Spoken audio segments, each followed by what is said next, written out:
नामेतीने लोक नामेतीने मन पुराण प्रसिद्ध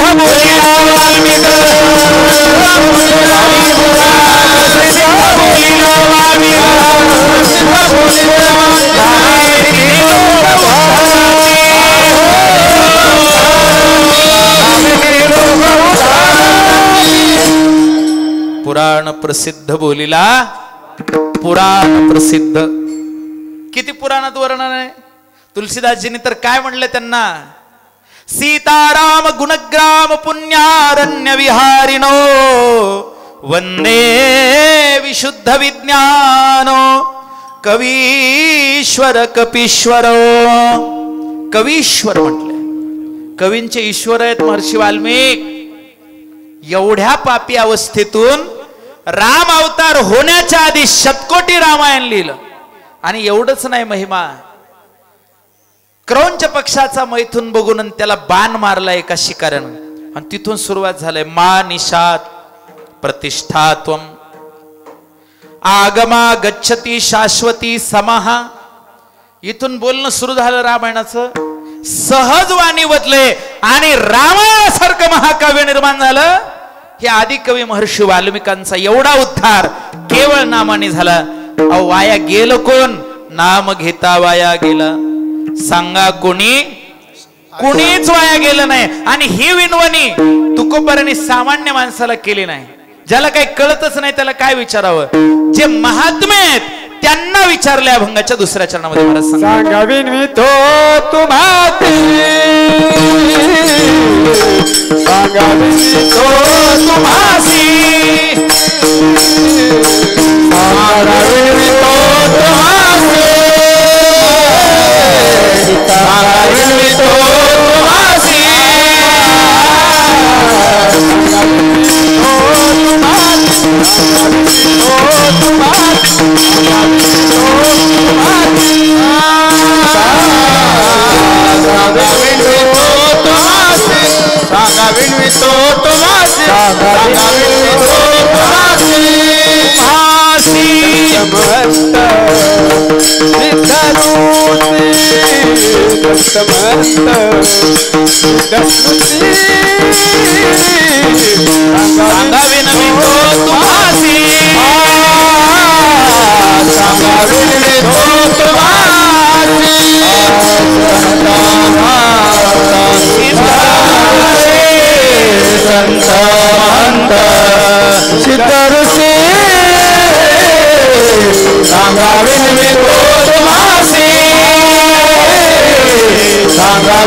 तुम्हासी,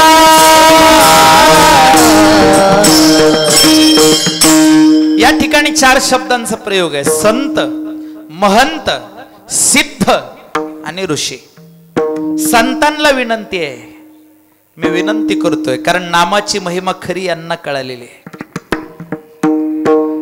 ज्याला ज्ञानच नाही त्याला नामाची महिमाच कळालेली नाही ना.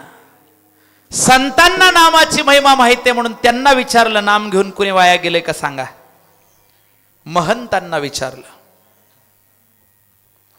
जे महत्पदाला पोहोचले, भगवंताशी ऐक्य झाले. महंत कुणाला म्हणतात? महद विकारान अंतस्य ऐक्यम प्रभवती प्रभुनाः स महंतः. ज्यांचे सर्व विकार नष्ट झाले आणि भगवंताशी ऐक्य झाले, ब्रह्मरूपाशी ऐक्य झाले, ते महंत आहेत. त्यांना विचारलं. सिद्धांना विचारलं. आळंदीला 84 सिद्ध आहेत. 84 सिद्धाचा सिद्ध भेटी मिळा. सिद्ध सिद्ध भेटी का बेटी? बेटी बेटी. सिद्ध बेटी. बरं, सिद्ध बेट नावाची जागा आहे. बेट म्हणजे ती बेट आहे. बेट जिथं खूप झाडी असते त्याला काय म्हणतात? बेट. नदीच्या काठावर असलेल्या झाडीला बेट म्हणतात. किंवा समुद्रामध्ये मध्यभागी अचानक असा पठारी प्रदेश येतो त्याच्यावर झाडं उगवतात, त्याला समुद्रातलं काय म्हणतात? बेट. तसं भवसागरातून तरुण जाण्याचं जे बेट आहे त्याचं नाव सिद्ध बेट आहे. 84 सिद्धाचा सिद्ध बेटी. मग ते सिद्ध जे महात्मे आहेत, सिद्ध पुरुष आहेत, त्यांना विचारलं. आणि शेवटचा विषय ऋषी जे आहेत. ऋषी. ऋषी कोणाला म्हणतात? विषयाचं वन ज्यांना वृक्ष वाटतं ते ऋषी आहेत. अशा ऋषी मुनींना महात्म्यांना विचारलं, सांगा विनवितो. विनंतीपूर्वक विचारतोय, सांगा कुणी वाया गेलं का? अहो जाऊच शकत नाही ना. एकच दृष्टांत सांगायचं, आज जास्त वेळ घेत नाही, 11:30 होऊन गेलेत. त्याच्यामुळे वेळेचं भान राखणं आवश्यक आहे. आपल्याकडे वेळ कमी आहे, पण तरी सुद्धा एक दृष्टांत चांगलं लक्षपूर्वक ऐका. रामायणातला प्रसंग आहे.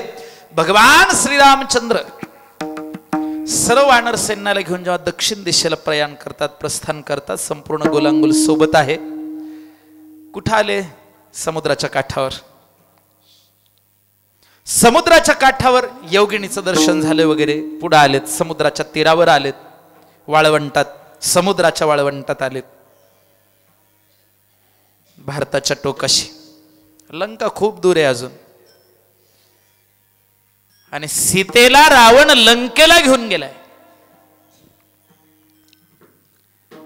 प्रभू रामचंद्र विचारात पडलेत, पुढे जायचं कसं? हनुमान जाऊन आले, पण बाकीचे हे सैन्य आपण कसं जायचं? हे गोलांगुल, हे वानर सैन्य घेऊन जायचं कसं? हा प्रश्न प्रभूंच्या समोर आहे. लक्ष्मणाने सांगितलं, देवा कोरडा करा ना समुद्र. जेने हे विश्व निर्मिले, महर्षी देवा ते संस्थापिले. तुम्हीच निर्माण केले, तुम्ही बदलायला काय अडचण आहे? न तत्र सूर्यो भाती न चंद्र तारकाः न विद्युता न नेमाः न भवन्ति पर्जन्याः न भवन्ति माकाशो न भवन्ति भूतभृत न सृष्टयो प्रभवन्ति. हे तुम्हाला बदलायला काय? समुद्र कोरडा करण देवा. लक्ष्मण म्हणतो, पण राम प्रभू दयाळू आहेत, करुणा आहेत त्यांच्याकडे. रामाने सांगितलं, असं नसतंय लक्ष्मणा. म्हणजे देवा कसं करायचं? वाट बघू, समुद्र आपल्याला वाट देईल याची वाट बघू. आणि रामचंद्र 3 दिवस बिगर अन्न पाण्याचं समुद्राची वाट बघतायत. का? कारण हा आमचा पूर्वज आहे. तुम्ही म्हणाल कसं काय? आठवा, राम भगीरथाच्याच वंशातले आहेत ना. भगीरथ कुणाचा मुलगा आहे? दिलीपाचा. दिलीप कुणाचा मुलगा? अंशुमान. अंशुमान कुणाचा मुलगा? सगर. सगर कुणाचा मुलगा? सागर. हे सगळी वंशावळी आहे, आमचे पूर्वज आहेत, येतील आमच्या वंशातलेच आहेत. हे 3 दिवस झाले समुद्र आला नाही, लाटा वाहतच आहे. मग मात्र देवाला सहन झालं नाही. देव म्हटले, आम्ही उपाशी तापाशी राहायचं, वाट बघायची, 3 दिवस झाले तुम्ही येत नाहीत. धनुष्यावर बाण जोडला, त्या बाणाचं नाव अग्निबाण. कुळातलेही असले, दयामया प्रेम असलं तरी कुठपर्यंत? अग्निबाण धनुष्यावर जोडला आणि बाणाची कारणी कानापर्यंत ओढली आणि सांगितलं, आता संपलं तुझं. समुद्रालाच लक्ष्मणजी म्हटले, देवा मी पहिल्यांदा सांगत होतो, हे असे वटणीवर येत नाहीत हे लोक. सोडा बाण. बाण ओढला, बाण सोडणार एवढ्यामध्ये समुद्र प्रगट झाला. दोन्ही हात जोडून, प्रभू क्षमा, क्षमा करा, चुकलं. तुला हे म्हणायला 3 दिवस लागतात का रे? देवा खूप मोठा अपराध झाला, क्षमा करा अपराध. तुम्ही देव आहेत साक्षात, चुकलं देवा. का आला नाहीस? मला काय माहिती देवा, तुम्ही मला कोरडच करता अग्निबाण मारून. एवढा राग? माझा विषय सोडा, पण माझ्या पोटात हजारो लाखो जलचर जीव जंतू आहेत, लाखो मासे आहेत, हजारो सर्प आहेत, लाखो मगरी आहेत. हे सगळे मरतील ना देवा एकदाच? आणि जर असं झालं तर सृष्टीचा समतोल बिघडेल. माणसाला वाटतं आपण आहोत म्हणून सृष्टी आहे, तसं काहीच नाही. एकही जीव जंतू ह्या सृष्टीतून कायम संपला तर सृष्टीचा समतोल बिघडणार आहे. म्हणून या सृष्टीतले किडे सुद्धा तेवढेच महत्वाचे आहेत, मधमाशाही तेवढ्याच महत्वाच्या आहेत. मधमाशा संपल्या तर शेतात काही पिकणार नाही अशी अवस्था होईल. आणि हे मी सांगत नाही, भागवतात सांगितलंय. मधुमक्षिकाया हा कृषकस्य मित्र, हा शेतकऱ्याचा खरा मित्र आहे म्हणले ते मधमाशी. कारण त्याच्याशिवाय फुलंच उमलत नाहीत. परागकणाचं इकडून तिकडं जे आवागमन आहे ते त्यांच्याशिवाय होत नाही. अहो पक्षी सुद्धा तेवढे. आता ते मला फार पर्यावरणावर बोलायचं नाही, मी थोडक्यात सांगतो. आता देवा असं करू नका. रामप्रभूला विनंती केली. म्हणले मग काय करायचं सांग, मला लंकेला जायचंय, तू आडवा आला ना. देवा क्षमा करा, तुमच्या सैन्यामध्ये 2 जण असे वीर आहेत की त्यांनी जर हाताने सेतू बांधला तर पाशाने तरणार आहेत. फक्त तुमच्या नामाचा आश्रय हवा. कोण सांगते? समुद्र सांगतोय. नामाश्रयेन धारयित्वा नलनीलम तत्सेतु बंधनात् तरयन्ति पाषाण. नामाश्रयेन शब्द आहे. तुमच्या नामाचा आश्रय घेऊन जर नळ निळानं बांधकाम सुरू केलं तर दगड तरणार. नळ आणि नीळ ते बहुतेक इंजिनियर असावे वाटतं. मग त्यांना काय म्हणावं आपण आपल्या भाषेत, आताच्या नव्या मराठीत? मरीन इंजिनियर, समुद्रातले इंजिनियर आहेत ते बांधकाम करणारे. ठीक आहे म्हण, त्यांच्या हाताने करतो. देवा विनंती आहे बरं का, एवढा त्रास सोसा. ठीक आहे, जा. समुद्राला पाठवून दिलं, अभयदान दिलं. पर्वत आणायला सुरू झाले, दगड आणायला सुरू झाले. पाषाण आणायचा, त्याच्यावर नाव लिहायचं रा म असं कोरायचं नाव. आणि मग तो पाषाण कुठं टाकायचा? समुद्रात. टाकला की तरायचा, बुडायचा नाही. कारण त्या दगडासोबत काय आहे? दगड तरले. तरलं कोण नाही हे सांगा. दगड तरले नवल नाही, पापी तरले नवल नाही, दुष्ट दुरात्मे तरले नवल नाही. नाम घेतला आणि तरला नाही, दगड सुद्धा तरले असा कोण आहे? तिसऱ्या चरणात नाम तरला नाही कोण, नामे तरला नाही कोण, तरला नाही कोण, नामे तरला नाही कोण.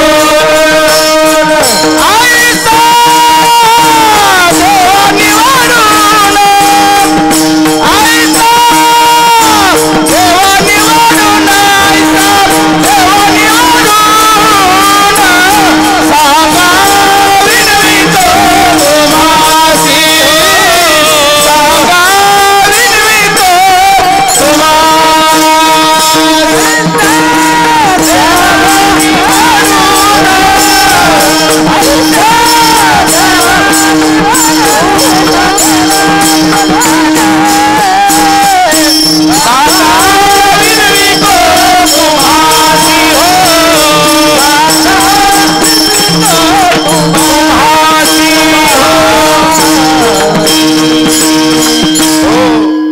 दगड तरले ना, उदकी तारिले पाषाण.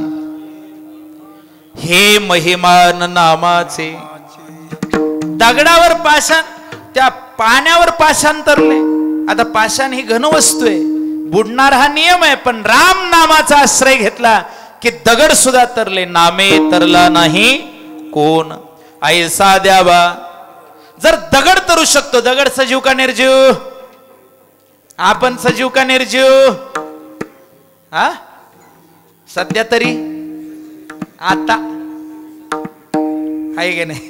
आपण का तरणार नाही? नामे तरला नाही कोण. उद्धाराचा मार्गच आहे परमार्थ.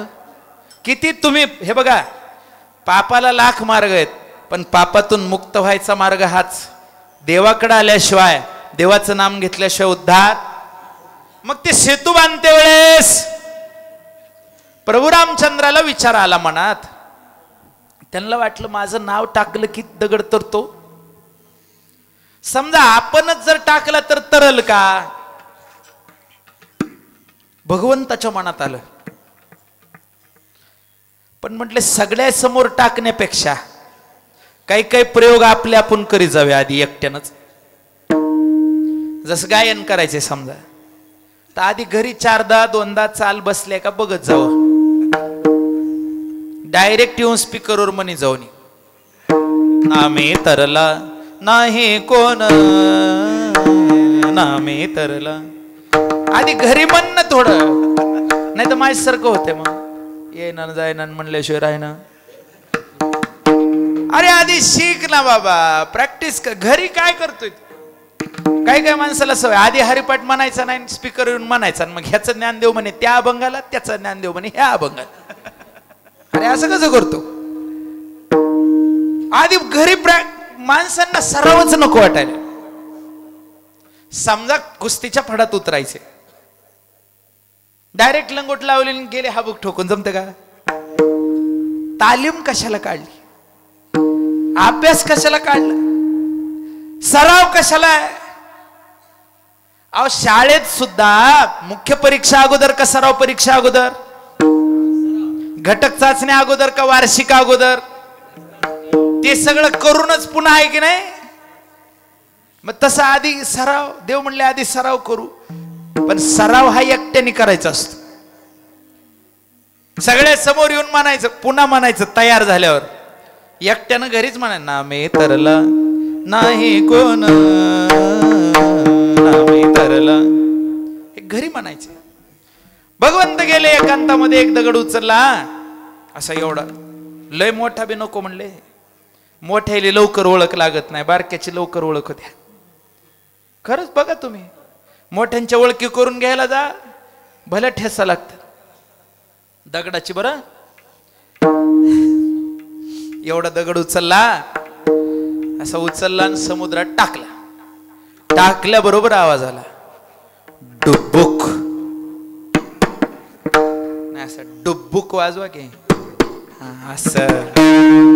तुम्हाला बी संधी, आम्हाला बरं वाटते. गेलो बुडून. देव म्हणले ह्याला का ओळख लागली नसेल का माझी? आता पुढल्याला सांगूनच करू म्हणले व्यवहार, बोलूनच. दुसरा दगड उचलला, त्याला सांगितलं, हे बघ मी कौशल्य आणि दशरथाचा पुत्र, अयोध्येचा राजकुमार, ब्रह्मांड नायक, जगाचा जगदीश्वर विश्वेश्वर, लक्ष्मीपती श्रीमंत नारायण साक्षात श्रीरामचंद्राचा अवतार धारण करून आलेलो. माझ्याकडे बघ, मी तुला टाकायलो बघ. टाकलं, टाकल्याबरोबर भडाक वाजलं आणि गेलं बुडून. आता नका, ते जरा जास्त वेगळे. गेलं बुडून. कोण? दगड. देव म्हणले काय कमाल आहे, ह्यांना परिचय दिला तरी विकळ नाही म्हणलाय, काय कमाल आहे देव.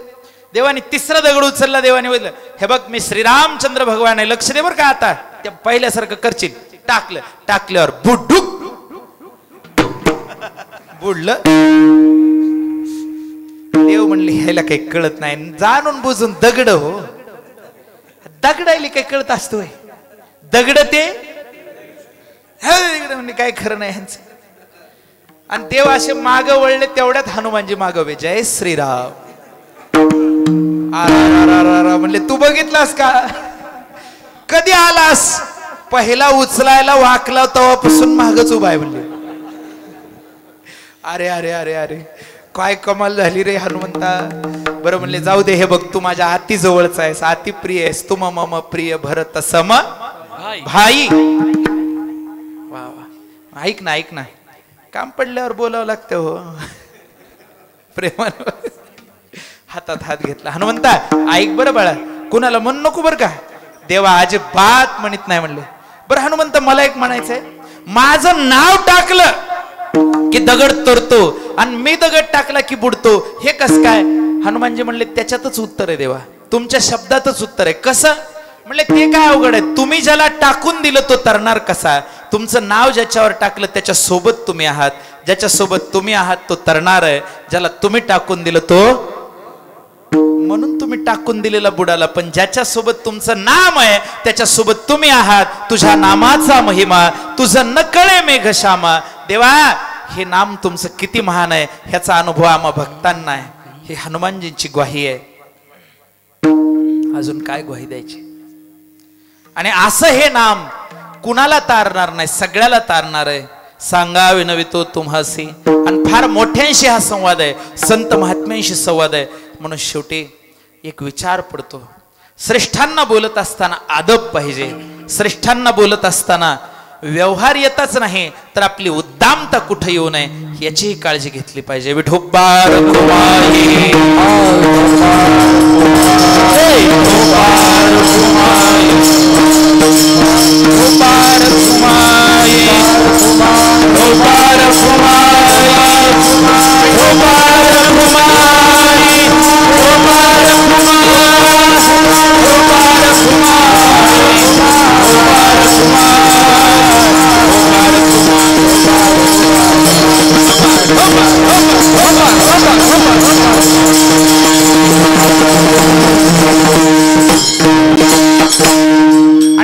श्रेष्ठ साधू संतांशी संवाद करण्याकरता जगद्गुरु तुकोबाराने विचार केला, मी एवढ्या दृढतेने जरी नाम महिमा सांगितली असली तरी ज्यांचा उल्लेख केलाय त्यांचाही माझ्याकडून अपराध घडू नये. कारण संतांचा उल्लेख आहे, महंतांचा उल्लेख आहे, सिद्धाचा उल्लेख आहे, ऋषींचा उल्लेख आहे आणि हे सगळे पूर्वापारपासून चालत आलेली परंपरा आहे साधू संत महात्म्यांची.